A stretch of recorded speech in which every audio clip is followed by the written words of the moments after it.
for today's video mga kasinang araw sa inyong lahat. So tayo po ay nandito na naman sa ating hardin upang magtanim kami. So samahan niyo po kami dito mga kasina. Tara, let's go!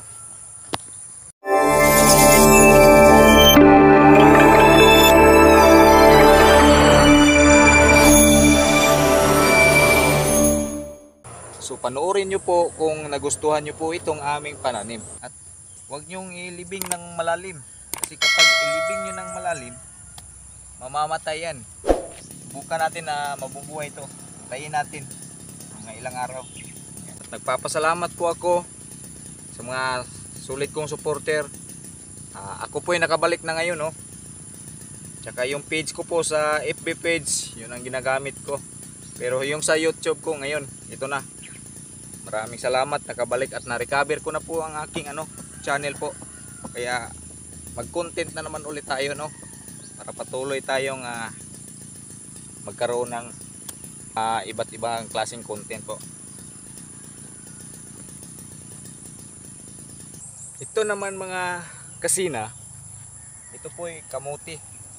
Itatanim natin to. Kasi natapos na natin pagtanim yung ating mga okra. Ito naman ay kamuti. Itatanim natin to.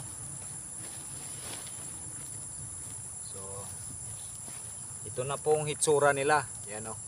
Walang dahon. Sa tingin ng iba, patay na. Pero sa akin, buhay ka pa. Itatanim natin to para mabuhay. Balang araw, mayroon tayong magkukuha at makakain. Ganun lang.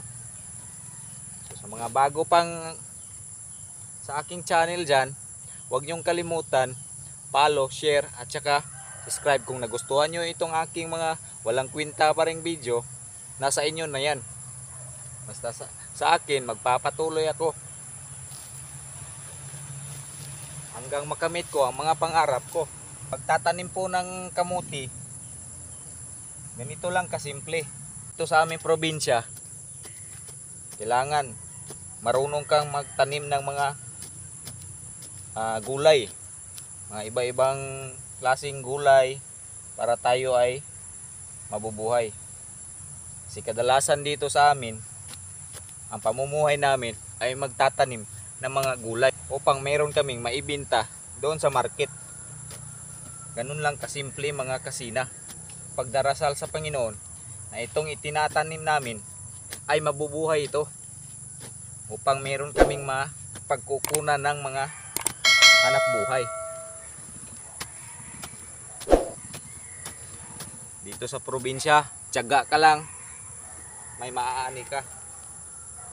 12 seconds later.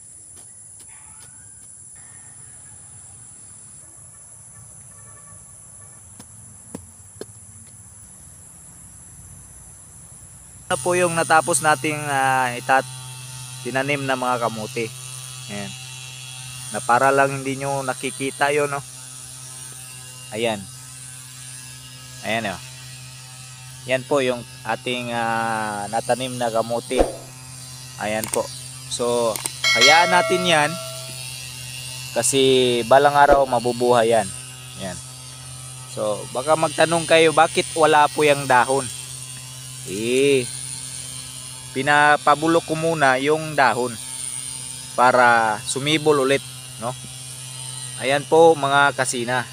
Yan po hanggang doon. Tapos ito naman kabila. Ito yung una kong naitanim na mga tanglad dito. Hihintayin natin ito ng ilang araw at saka ilang buwan. Ito na po yung ating una nating naitanim na mga pinya. At hindi ko yan na-upload noon kasi nabura yung aking video. So ngayon, ito yung ating first content na gagawin natin, no? O pinapasilip ko po sa inyo mga kasina kasi ilang araw pa lang na-recover ko po yung aking channel na si Jansina Official po.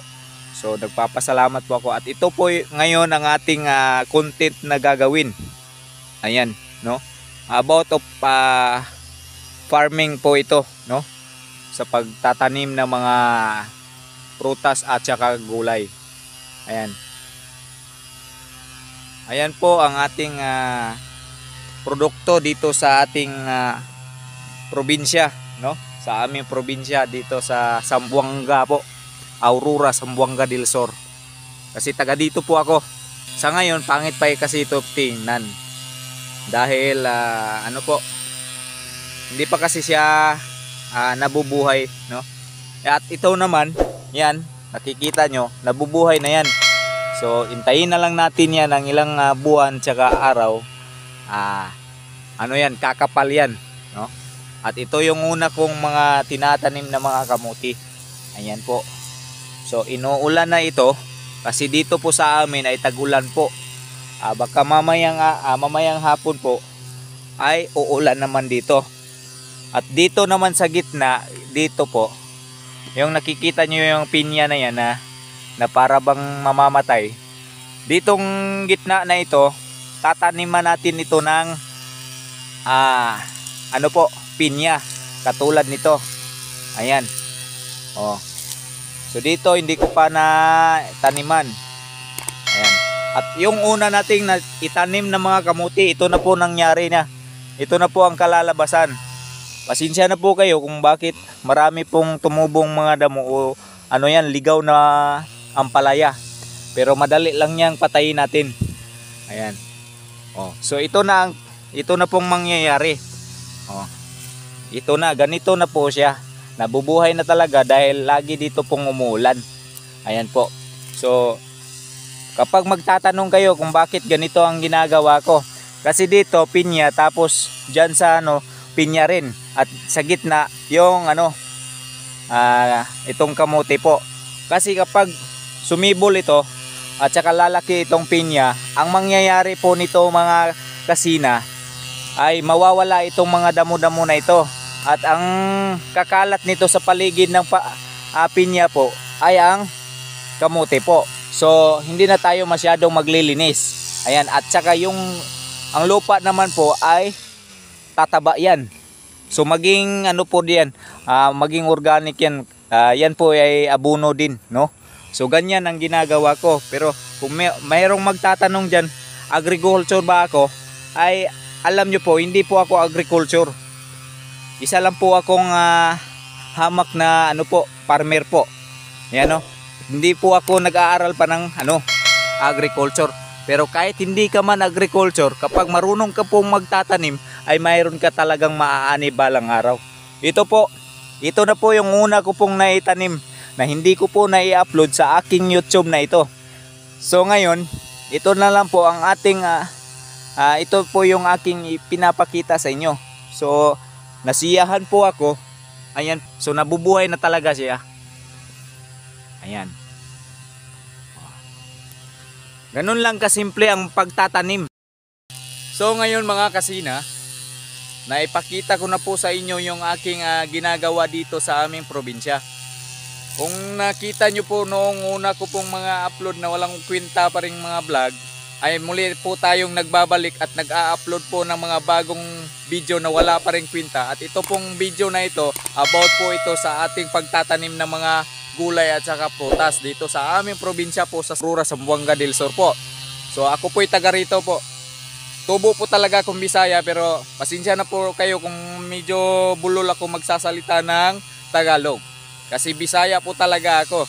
Kaya shout out na lang po sa mga solid kong supporter dyan na hindi nyo po ako iniwanan hanggang ngayon po. At saka ayan, patuloy lang po tayong mag-upload. Maraming salamat po sa inyo. I love you all. At saka kung bago pa kayo sa aking channel, huwag nyo pong kalimutan mag-subscribe, click, and i-hit nyo na lang po yung button para updated kayo sa walang kwenta ko pa rin mga video, mga kasina. Muling nagbabalik po sa inyong harapan si John Cena Official po. Bye bye. See you in next vlog po tayo mga kasina.